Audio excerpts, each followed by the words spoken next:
السلام علیکم عزیز طلباء و طالبات، امید کرتی ہوں آپ سب خیر و عافیت کے ساتھ ہوں گے۔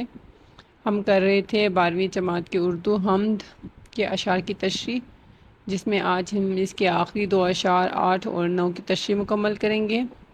تو شعر نمبر 8 ہے: دیکھا صفا اور مروہ بھی دیکھا، رب کے کرم کا جلوہ بھی دیکھا، دیکھا وہاں ایک سروں کا سمندر، اللہ اکبر اللہ اکبر۔ تشریح کچھ اس انداز میں کرتے ہیں۔ یہ شعر ایک مسلمان کے حج یا عمرے کے تجربے کو بیان کرتا ہے، جس میں شاعر صفا اور مروہ کے مقدس مقامات، رب کا کرم اور حاجیوں کی حالت کو بیان کرتا ہے۔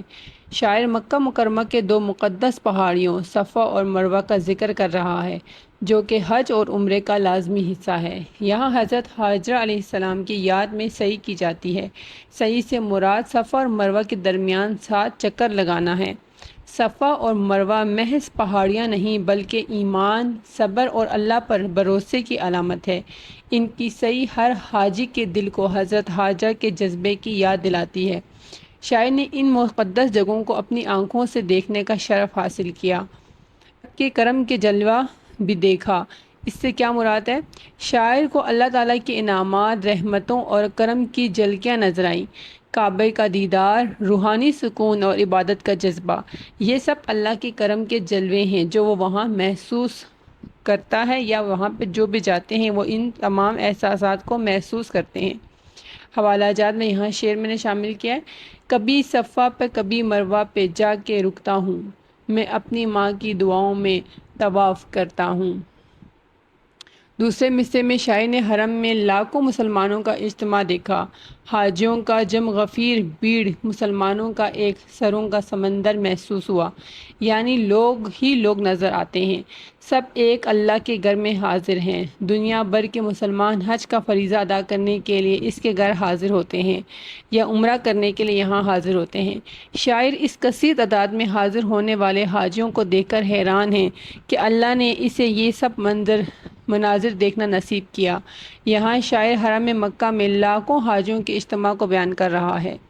لفظ سروں کا سمندر ایک تشبیہ ہے، جس سے مراد ہر طرف انسان ہی انسان تھے، اتنے زیادہ کہ جیسے کوئی سمندر ہو۔ لوگ سجدہ ریز ہیں، جھکے ہوئے سروں کا منظر شاعر کو ایک روح پرور سمندر کی مانند لگا۔ یہ منظر اتحاد امت، عبادت کا اخلاص اور اللہ کی بڑائی کا پر اثر اظہار ہے۔ حوالہ جات میں یہاں میں نے حدیث شامل کی ہے: لوگ حج میں ایسے آئیں گے کہ تم زمین کو اونٹوں، گھوڑوں، پیدل چلنے والوں اور سواریوں سے بھرا ہوا پاؤ گے۔ تو یہاں پر ہمارے شعر نمبر 8 کی تشریح مکمل ہوتی ہے۔ اگلا شعر ہمارا ہے شعر نمبر 9، جو کہ اس نظم حمد کا آخری شعر ہے۔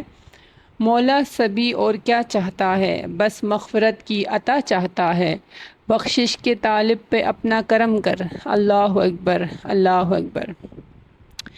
تشریح اس طرح کریں گے ہم: یہ شعر ایک دعائیہ اور روحانی کیفیت سے بھرپور شعر ہے، جس میں شاعر ہر اس حاجی کی دلی کیفیت کو بیان کر رہا ہے کہ جو کسی حاجی یا عبادت گزار بندے کے دل کی گہرائیوں سے نکلی ہوئی ہو۔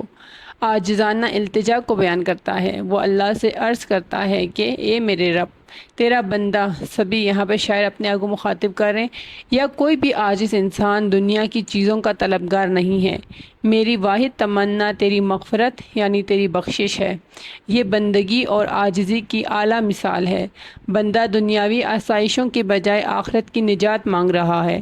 یہ انسان کی زندگی کا وہ لمحہ ہوتا ہے جب انسان کو دنیا کی حقیقت کی سمجھ آ جاتی ہے، اور وہ دنیاوی آرام و سکون کو بھول کر صرف اور صرف دنیا کی فکر کو چھوڑ کر آخرت کی دنیا کی فکر اور رب کی رضا کا طلبگار ہوتا ہے۔ حوالہ جات میں یہاں میں نے آیت شامل کی ہے: اے ہمارے رب، ہم نے اپنی جانوں پر ظلم کیا، اور اگر تو نے ہمیں نہ بخشا اور رحم نہ کیا تو ہم نقصان اٹھانے والوں میں سے ہو جائیں گے۔ یہ ایک آہوازاری ہے۔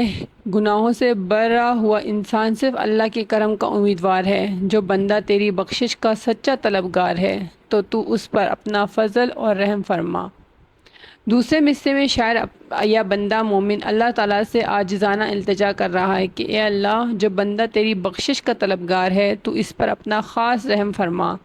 انسان کی زندگی میں کچھ لمحات ایسے آتے ہیں جب وہ اپنے رب کے اس قدر قریب ہو جاتا ہے کہ بس صرف اس کی ذات سے اس کی رضا چاہیے ہوتی ہے، اور انسان بار بار رب سے ایک ہی نظر کرم کی درخواست کرتا ہے۔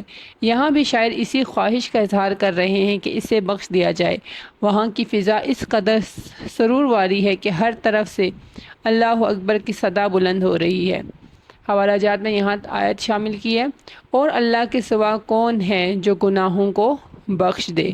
تو امید کرتی ہوں کہ آپ کو اس نظم کی مکمل تشریح سمجھ آ گئی ہوگی، اور انشاءاللہ آپ ایک بہت اچھی اور معیاری تشریح کرنے کے قابل ہوں گے۔